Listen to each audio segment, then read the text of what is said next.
Folks, hello and welcome to Gamers Health. I am Rach Tenkar, your bartender in the OSR, and as usual on a Saturday night, my lovely wife Rachel and our kitty in the Hello. background playing on her scratching post. Yeah, right next to Mama's.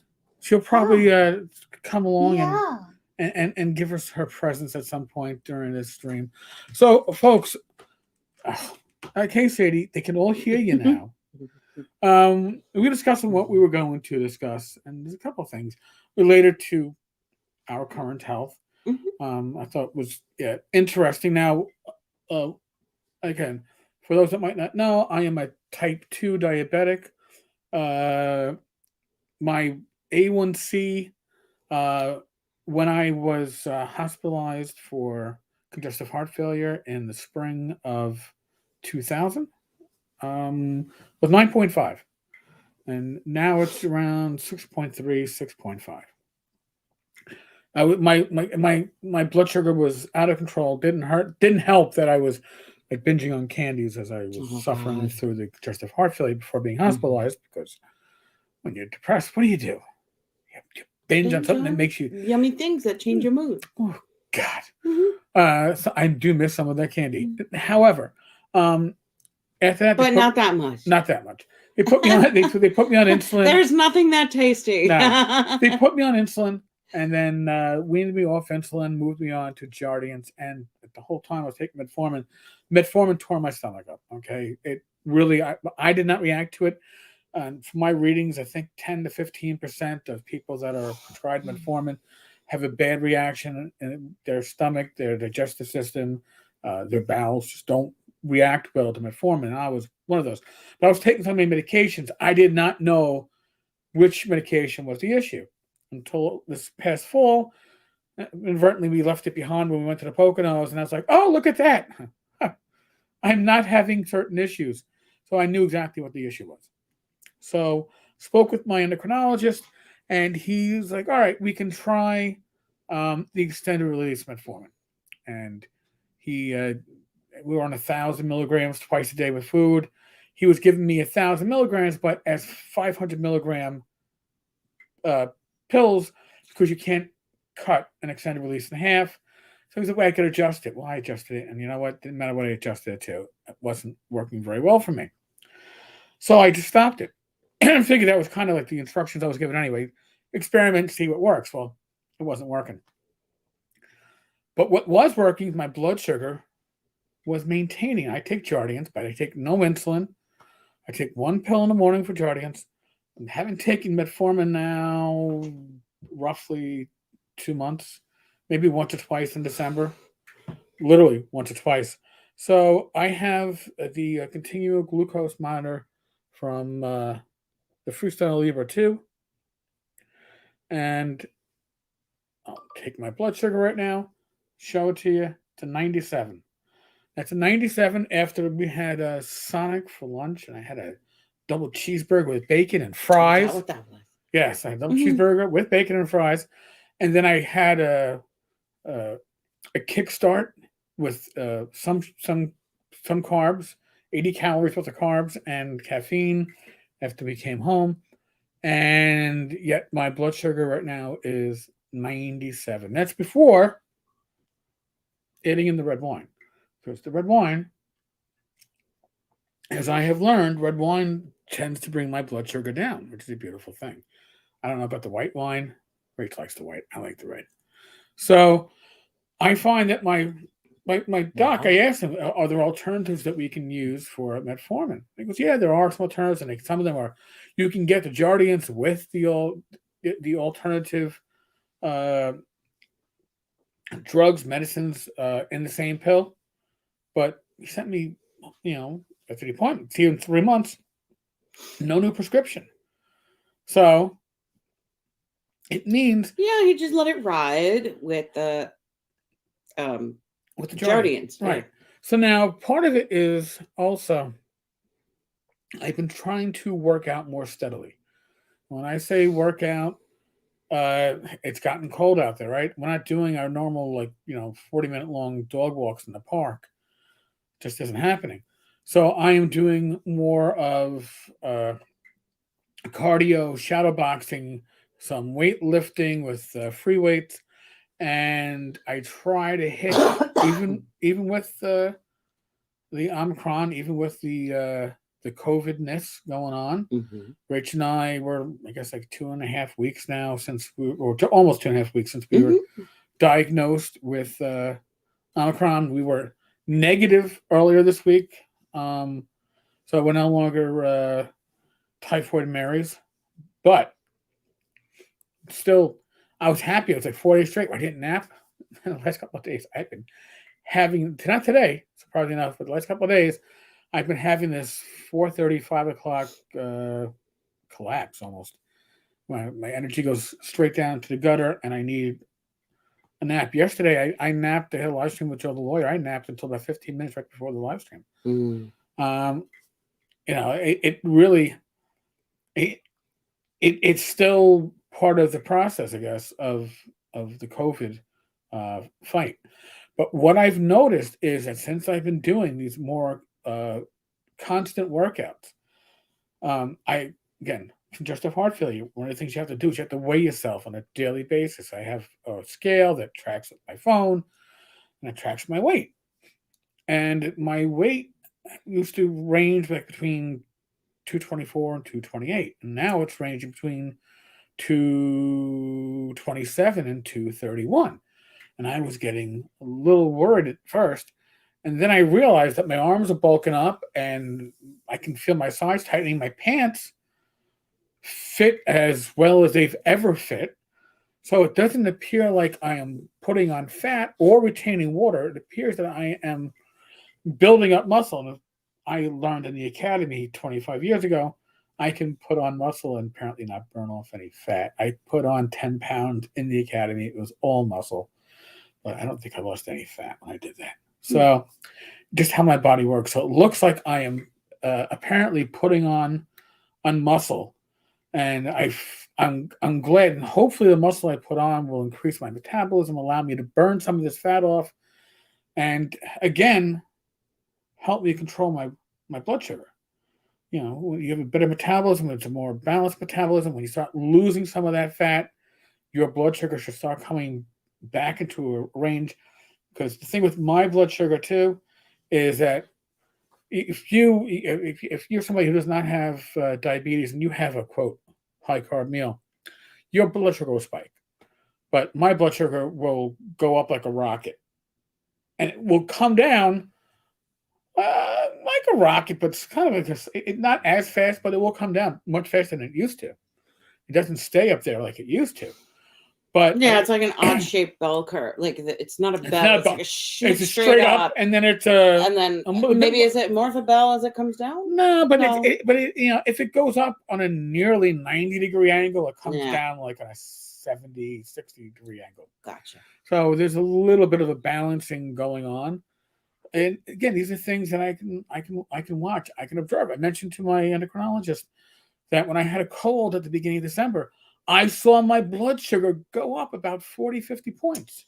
And he was like, "Oh yeah, that's kind of what happens." Yeah. And then when you were saying like in COVID, you didn't have that consequence, he was like, "Oh wow," you know, he was kind of surprised by that. Right. So I apparently had more of a reaction to the cold that I had than to Omicron. When it comes to my blood sugar didn't get that same effect of the spike. And by the way, Rach was in the doctor's appointment with me because we were able to get back-to-back appointments. And when we went up, they're like, "Oh yeah, we'll take you both at the same time." Come on, guys. I think we were at the end of the day and they just wanted to get out of there, but whatever. It worked out fine. Yeah. Simultaneous blood draws. Yep. And literally back-to-back exams in the same room and just swapping seats. All right, you go to the bench and I'll take the seat now. But this is part of the process. And again, I weigh myself on a daily basis, and to see I do not. Well, I have to, and I know. To see your weight inching up when you have congestive heart failure, in the back of your mind, you're like, is this water? What is this because of? Right. And then I realized my arms are bulking up, my sides are getting tighter. The muscles are firming up, and I can also my app also tracks my scale, the smart scale. It tracks my water percentage, and it Oh tracks. yes, you've been using a new app. Does that sort of incorporate all those details, Yeah, like your scale and your I thought, sleeping and well, all of that, well, all of the stats? So FitTrack will. It's the app. See, it's a bit bright for the screen. Yeah, it'll flush it out. Yeah, I don't know if I can. Nah, but it'll track your. Like my average weight for the last week was 229.5. Today, like I said, I was like 231. I was the same weight like yesterday, but it'll also track things like your body mass, and my BMI sucks. I'll be the first to admit to it. Okay. Oh, mine's the worst. 34.3. It tells me how much I would weigh without any fat on my body, which is 151 pounds. So, hey, I got 80 pounds. I mean, that's not quite realistic either. No, it isn't. But they also tell me what my body water percentage is, and that's pretty consistent. My body water percentage is 47.2. According to the app, standard range is 47 to 66. Oh, interesting. So you're on the low end. I'm on the low end. Now, here's another observation. Before I had congestive heart failure, when Rach married me, did I sweat a lot? Profusely? Yes. Didn't matter summer, winter, spring, or fall. I would often, like, just even from having his back against something. Yeah, it would. I would get out of the car after driving, and I could take my shirt off and slap it on the floor and leave a puddle of water from the fluid that came out of me. Then after congestive heart failure, even that summer in 2020, I noticed, and I told Rach, I'm not sweating as much as I used to. Mm-hmm. My armpits were drier. Now there are times when I do sweat. I haven't stopped sweating, but it's the amount of sweat, the amount of perspiration that comes off me is greatly reduced. Now, maybe that's my fluid intake has been reduced. I was probably drinking well over a gallon of water a day. Well, your body probably craved more water because you weren't tending to the diabetes. So right, it was more thirsty to be able to clear the sugar out. That's probably it too. So now, initially, when I was diagnosed with congestive heart failure, I was told 2 to 2.5 quarts of water a day, and kind of feel it out and see if there was a max. So I was always doing 2.5 quarts because I'm somebody who just. Some people prefer eating. I prefer drinking. A glass of cold ice water is delicious. I'll take that over a nice hamburger most days. So when they put me on the Jardiance, one thing that Jardiance does is it allows your body to process and push out sugars, and you don't want to get an infection because sugar is a breeding ground for yeast and bacteria. So you want to make sure that you flush it out. So I had to ask my cardiologist, listen, they want me to basically pee clear. They don't want cloudy pee. They don't want dark pee. They want light pee, my endocrinologist. And he's like, all right, we'll bring it to like 3 quarts a day. And his comment was, and I still remember this, because I don't think I could drink 3 quarts a day. Yeah. I actually have to pace myself to get down to only 3 quarts a day. But like I said, I don't perspire. When I used to before I even had my cancer, before I had Hodgkin's, I literally used to sit at my desk and come in, or even when I was on patrol, come in for meal, go to my locker, and if I was on patrol, I'd take my undershirt off and wring it out and then hang it up to dry and take out a fresh one. Or when I was working in an office, I would just take my shirt, hang it up to dry, and that's out of my locker and take out a fresh shirt, because that literally was how much I was sweating. Didn't matter winter, summer, season did not matter. No longer have that. My God, actually, I could tell Rach to touch my armpits. They're dry. That I don't know. You don't want to see that. Rach doesn't want to do it. Okay, but it surprises me because It was never like that for me. So there's a change in my body. It, probably for years, my heart was having issues, Yes. and again, the blessing in disguise was to have congestive heart failure due to upper respiratory infection turning into pneumonia, turning into sepsis. Sepsis. But it, in the long run, saved my life. So I will take the miracles as they come, even if I am not deserving of them. I will gladly take them. But now, Rach is I don't know if it's if I'm the inspiring person, probably not. But Rach is has always been doing her yoga, Mhm. and obviously during COVID there was and during Christmas, because Yoga Room became Christmas Present Central. There was a break in Rachel doing yoga, but now, Rach, like you have something you want to talk about because you're Yeah, motivated. sure. So, you know, there's a couple of things. So, like, I really enjoyed those 40-minute walks because it kept my knee lubricated. My left knee, I don't know, has its issues, and sometimes it, has pain. So, um, I'm looking at a treadmill that's small. I started doing some research about treadmills that can fit into apartments, smaller spaces. Um, because I do want to be able to keep walking in the winter, even though it's too cold often, to go out. I think Right. it's like when it's below 40, we will not generally go Okay, out because to walk. I want part of the reason. And part of the reason is because the dog, Right, I was gonna say that. she's low to the ground. And, their little doxy bellies don't have a lot of hair. And so it's hard to get full coverage to keep a doxy warm, Right, she has so her little outfit for the winter time, yeah. and she'll actually And she'll gladly. she'll put it on in the 30s, and Yeah. she likes it.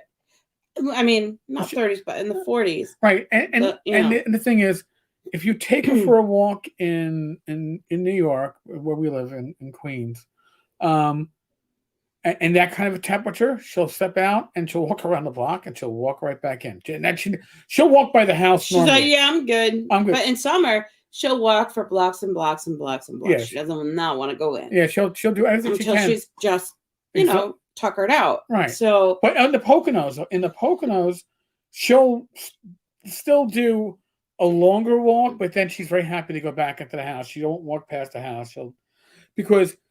But she's more excited to walk in the country than she is in the cold in the city. Yeah. So we've been looking at one treadmill called Xterra, which looks pretty good actually. And then someone that I met recently who has been, on a fitness journey, was talking about TRX. TRX is like a suspension resistance system. Get your minds out of the gutter, by the way. Okay, it's not that kind of a suspension system. All right, I'm just trying to clear that. I'm just trying to clear that up, Rach. I know I know the community. I know there's a few like, oh really? No, it's not that kind. So yeah, it's basically, what do they call it? Suspension training, and so it goes over your door, and you use your own weight to increase some of the resistance, and be able to build up muscle, like, without having to lift weights. And another thing that's really nice about it that I've been researching is that it's like functional strength. It's not the same strength that comes from weight training, because weight training is either like up and down or back and forth. You move on many different planes to be able to make your body, to organize your body to, do these exercises. So, looking at that, I wonder if anybody has experience using the TRX. It There's- was created by a Navy SEAL. there's I'm trying to tap into my inner Navy SEAL. There are different versions. A Navy SEAL, but a Navy SEAL. There are different bundles of this available. Some are on Amazon. You can buy them on the website from TRX. I think the ones on Amazon, you can't adjust the foot area, the foot, what do they say, cradle. And they say that's like the, that those are The older. alternate? Yeah, those are older. But the ones that you get from the website, you can adjust the foot cradles, like especially if you have smaller feet. Yeah, so you don't just go for the hole, So yeah, and then I think the other major difference is like between the two on the website is like the one has foam handles, the 199 one. And then the more expensive one has rubber handles. I'm like, well, some people say like, oh, well, the foam handles, disintegrate. Okay. Not straight off the bat, but if after Right. many use, right, and that the rubber ones are more durable and that they're more. Never leave them near the dog because they'll disintegrate overnight. I'll tell you that. Yeah, she'll chew the crap out of them. So I don't know, but those are really the major differences between the two models that I was looking at. Yeah, and really between the two that are available on the website, it's just the handles. So there's a lot of moving parts going on with us right now because again we're trying to improve our health, and the ways to improve your health besides eating well, I will admit, okay, lunch was a treat. Lunch was a bit of an experiment of how shittily can I eat and still not totally screw up my blood sugar.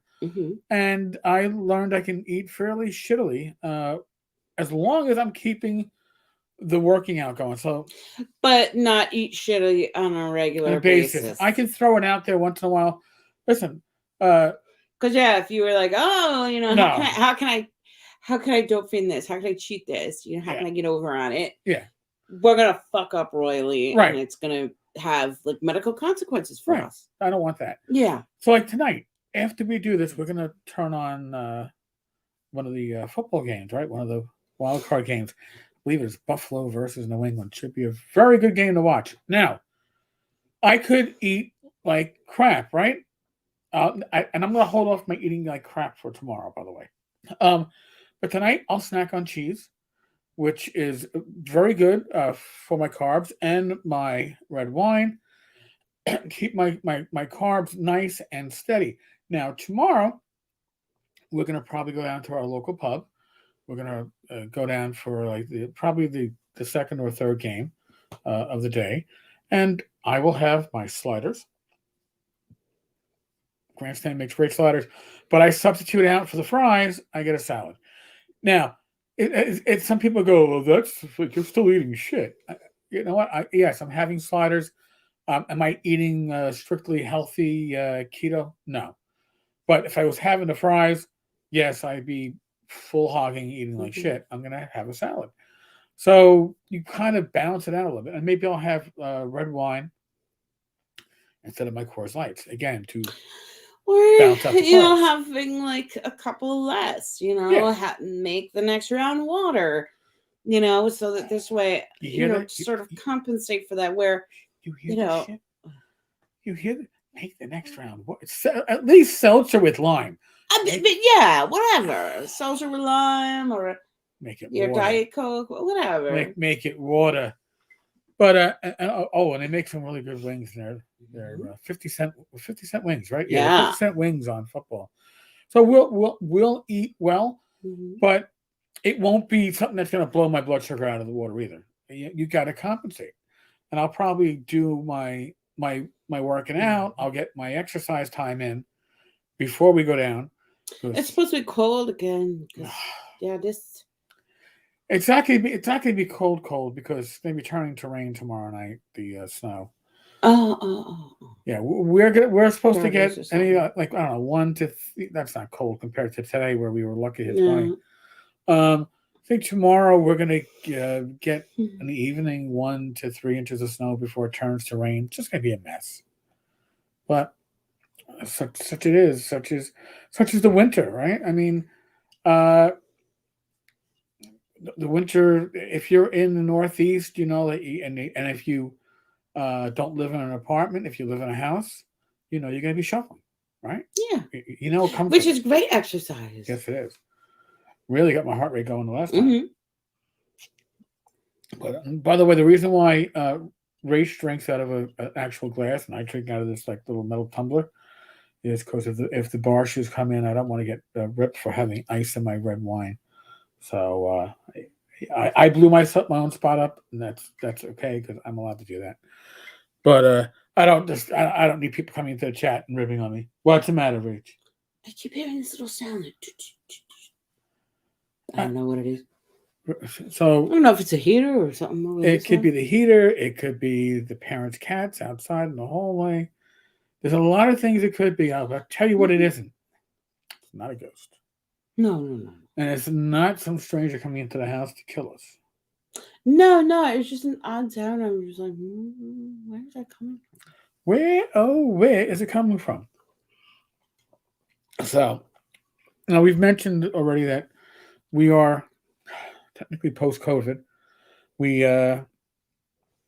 yesterday we visited a friend of mine, a retired cop, my first bartender at my local pub, and John is in home hospice. He's knows his time is limited, and we hadn't gotten a chance to see him since the Sunday after Christmas.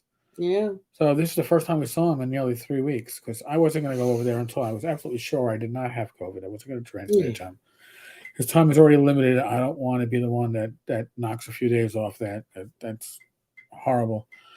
But you really do. That's me on the desk, Rach. Oh. If you want to drive your woman crazy, there's a lot of ways to do it. No, it's okay. Now I know. Yes.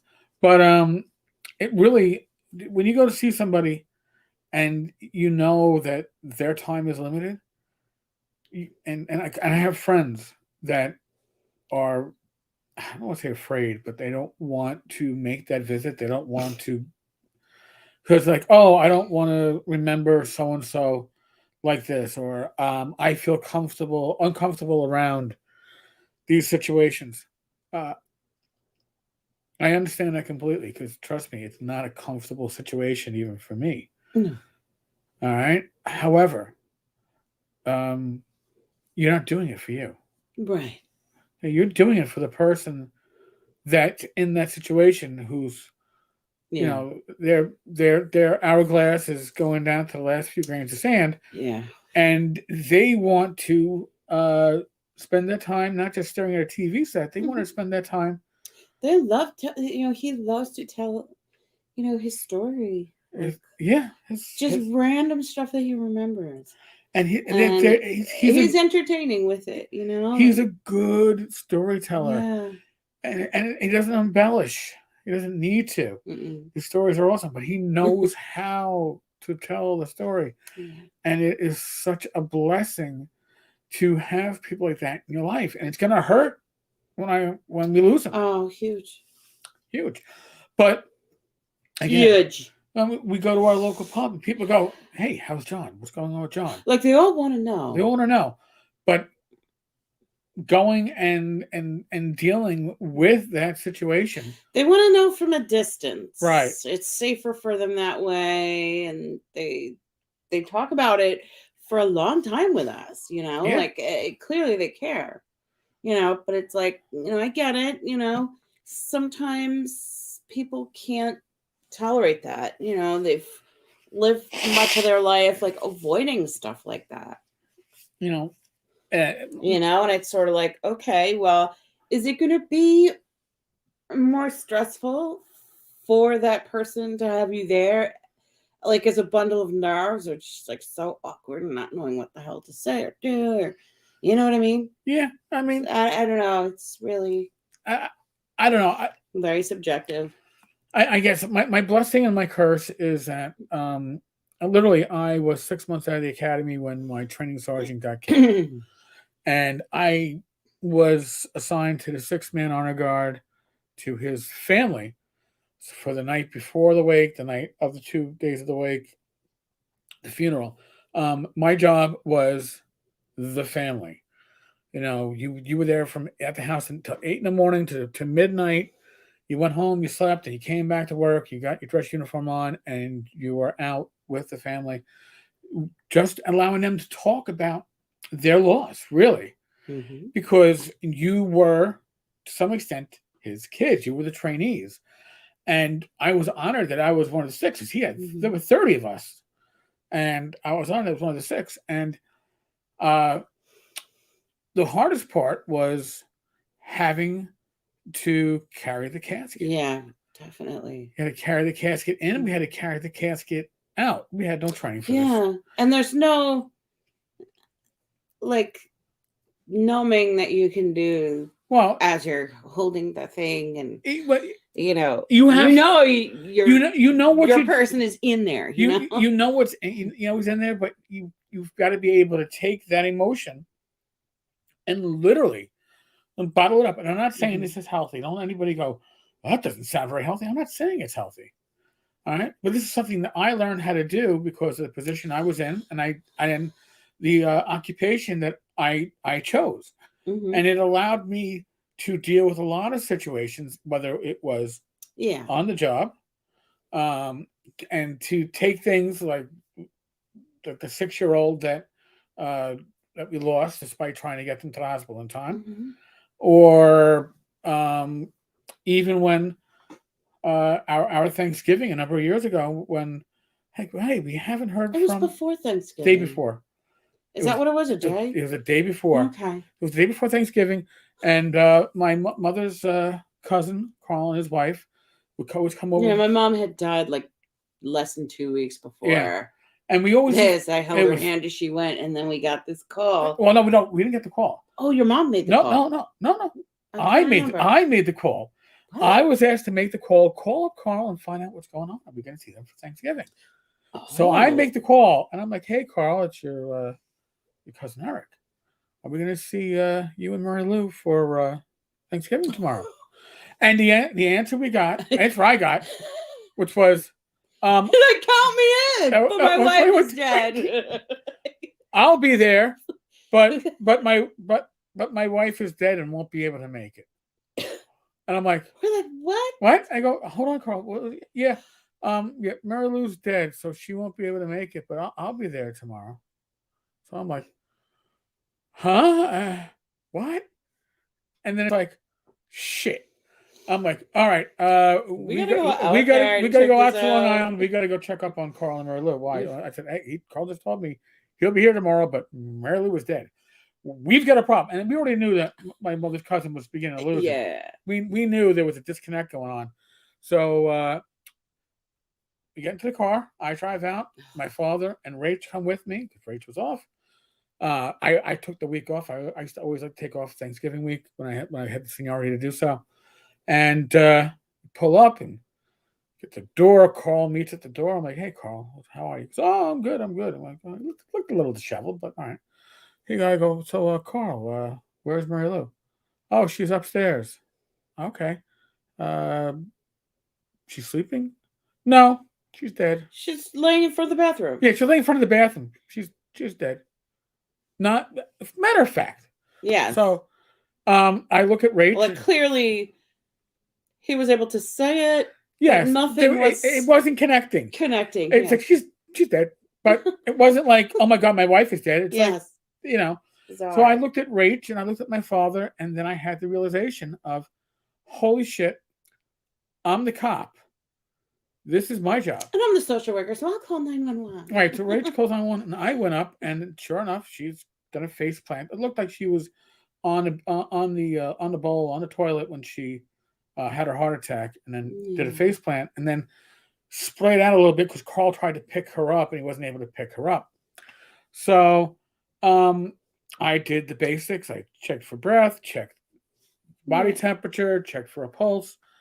And she was already like cyanotic. Yeah. So I was like, and I had to do all this and not react like this is a woman who's basically my aunt, because Yeah, that's how it works. Yeah.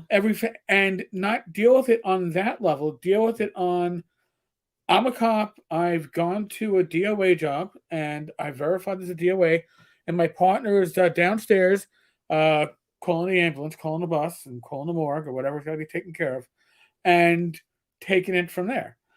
And my God bless my father. I don't think my father could have been emotionally detached like that. I was, and again, it's an acquired skill. It's a skill I had to learn, and as Rach will tell you, as the years have gone on since I've retired, have I lost a lot of that skill? Can I turn it on if needed? Yeah. But do I turn it on as often as? Well, No. I think the situation with John can be healing for you too. Yes. In the way of being able to really experience Yeah. that. Of course. And now I'm getting old for Clint. Yeah. I'm getting. Talk without, honestly, I'm feeling it in my face right Disgust. now. Disgust. Like the old Saturday Night Live. Linda Disgust. Richmond. Linda Richmond, disgust. I'm getting over, Clint. You don't need me for a few moments. But, seriously, these are things we all experience it. Yeah. We all go through it. We're all going to die, and we're all going to have loved ones or people we care about pass. That is the circle of life, is literally a circle, and you start and you end and you go back to the beginning, and maybe it happens around again. I don't know. But I feel bad. I don't think it's like Groundhog Day. No, but I feel bad for our friends, John's friends, that can't make that connection because, and I don't know, again, they can have had traumatic experiences as a kid, as an adult. Yeah. Maybe they lost a loved one that was truly traumatic. I don't know. Maybe they haven't, and it's just that scary. Right. Maybe they haven't had much experience with it, or that for whatever reason, it was very distant. Yeah. Because we do have a certain contingent that, had to leave their family to make a life here. And, because they're Irish. Yeah. And at certain points, maybe couldn't get back. And the person passed away, and it was a very distant thing. Yeah. I mean, you know what I'm saying? Yeah. Like that. I mean, these things, they do happen. And for me, from my perspective, I can't see myself not being there for a friend in these circumstances. Mm-hmm. Again, it's not easy. When you see a good friend go through that, and I realized how good a friend I was. Yeah. When, I don't know if you caught it, when John brought it up yesterday, he's like, he wanted to give you the code to the keys and the code security to the alarm and all that. So should he, when he passes, I can check up on his wife, and if she goes and stays with the sister or stays with her daughter, I can go, I can check on the house, and I can be, and that's an honor. Yeah. You look at that and you're like, oh my God.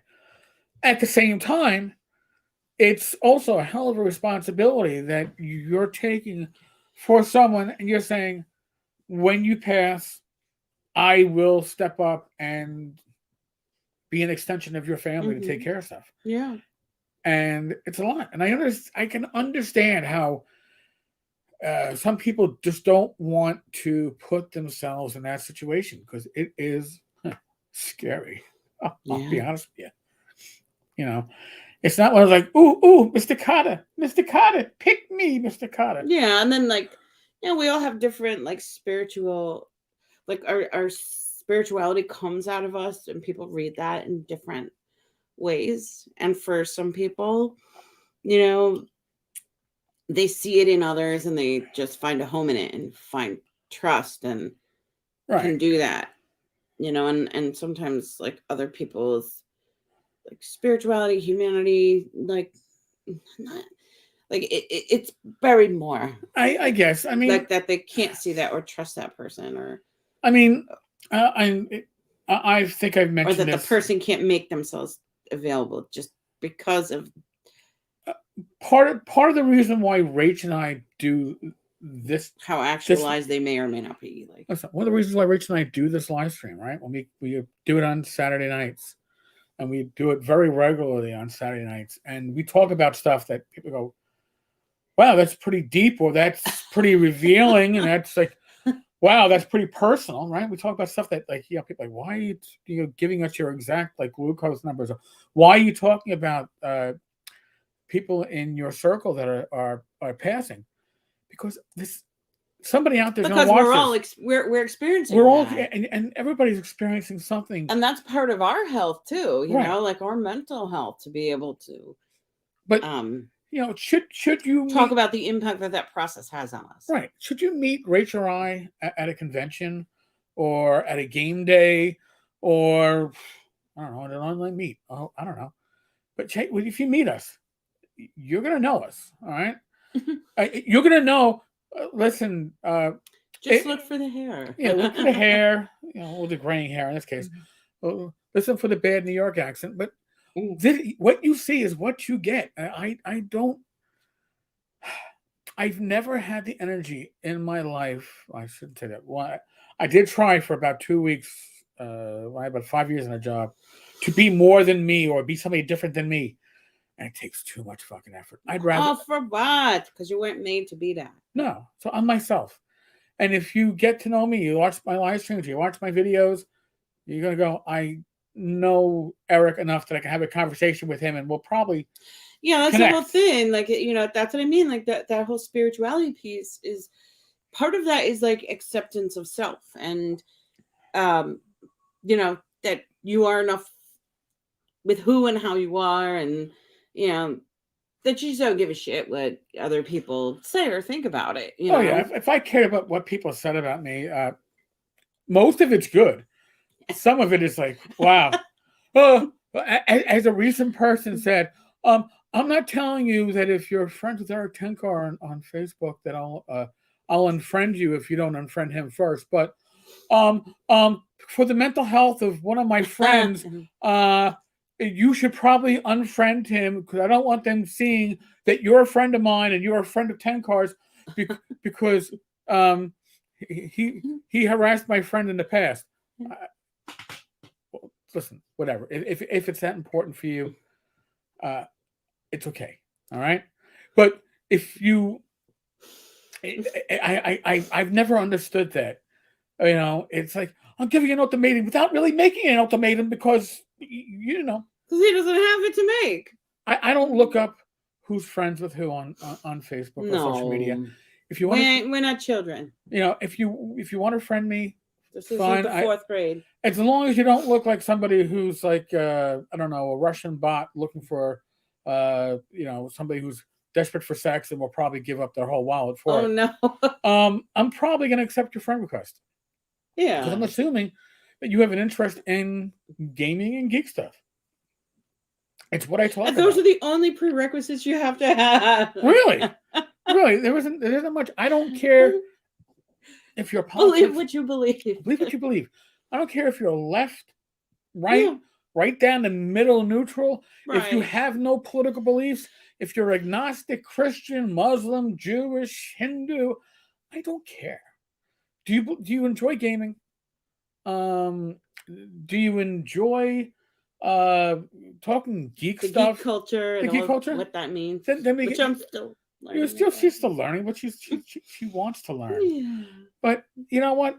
That's the connection. I geek out about other stuff, right? Well, and that's just it too. Like, all right, folks. So here we'll announce this here right now. Don't have a date yet, but my co-conspirators, my niece Shannon on Monday and Joe the lawyer yesterday, both asked me, when are we doing the next Tenkar Does Yoga to raise money for a good charity? So if you're listening to this, if you catch this, what I'd like from you is leave a comment as to what charity you think Tenkar should do his next yoga fiasco for. All right, we're going to raise money for another. My niece Shannon and Joe will MC it. They'll host it. Rach will put me through the paces. We'll try to get an entertaining yet not offensive outfit together for me. And we'll raise good money. I mean, we raised over $1,500 for St. What Jude's. kind of yoga do you think you'd want to do? Do you think you'd want to do like the bed yoga? Like not the bed yoga, not the bed. And not with it unmade. It would be like made with the quilt and be pretty. No, but, no. We'll do more of the chair yoga because all right, bed yoga. Tie him to the bed and then we'll leave him for the next hour. I can't get up. No, I mean, but we'll suspend him somewhere. I'm sure my sister will have come by then. No. But folks, seriously, leave a comment. Let me know what charities are worthy. I still owe the blue hair out in public, but it's been too cold, and my niece wants to be part of it, and we have to do it on a weekend or a time that she's off. And it's been like snows and rains. Yeah. So, but you know what? It might be. It might be around. I don't think we're gonna. Let's see. President's Week. I think they get a week off. If we have a warm day. Yes, their winter recess. And then if not, we're probably looking at Easter for that. But I don't have enough self-respect to avoid it. I would certainly do it because it's fun, and you will deserve it. But we're gonna do something probably in the next 30 days or so. We will announce it here. We'll announce it on the blog. I'll announce it on YouTube, on Facebook, and YouTube, MeWe, the Discord server, because again, we raise money for good causes. You get to see that Tenkar is willing to poke fun at himself. I mean, if you can't poke fun at yourself, then you better not fucking poke fun at other people. All right. If I'm going to poke fun at others, all right, if I'm going to point out and say, oh, look at that. Look at all those typos and misspellings. Then you know what? Then I better be willing to take the. There's 3 fingers coming back at you. So, I better we'll take it. I better self-inflict some of it. So I think that's also important. If you can't laugh. If you're going to laugh at others, you better be able to laugh at yourself. Mm-hmm. All right. And you better be able to let others laugh at you too. Yeah. I'm not saying be the clown, but yeah, there's a little bit balancing act going on there. That's a good thing you said. Why? What balancing the clown stuff. It's a fine balancing act, but listen, I have a bizarre sense of humor sometimes, but again, I'm willing to do stupid stuff for good causes. Good stuff. So there we go. So do we cut out now and turn on the game, I guess? I think so. I think we're ready. To my friends up in Buffalo, which includes our usual Friday and Saturday bartender, who shares a name with my wife, Rachel. Yay. To the guys at Emperor's Choice. Let's go Buffalo. Buffalo. I can't stand New England anyway. I do like Tom Brady, but thank God he's out of. Exactly. The only redeeming one that was left. And Gronkowski, but they're both down in Tampa Bay now. All right, folks. Listen, we've already discussed it. We're post-COVID, but we've had COVID, and we still have some effects from COVID. I am not telling you what to do. We're not. Listen, no secret. I'm double vaxxed and boosted. Rachel's double vaxxed and boosted. I also got my flu shot. I didn't. She'll get her soon. We're not saying you got to be vaxxed. We're not saying don't get vaxxed. I hate wearing a fucking mask, but I wear it where I have to. I'm not saying you should be wearing a mask. I'm not saying you shouldn't be wearing a mask. Okay, I'm not saying any of that stuff. I am saying your situation is unique. Your health is unique to you. Talk to your medical professional who knows your history, who knows your comorbidities or lack thereof, and knows what risk factors you have maybe from getting a vaccine or whatnot, and be guided and listen. And their advice is there for a reason. Mm-hmm. Ignore the talking heads on TV.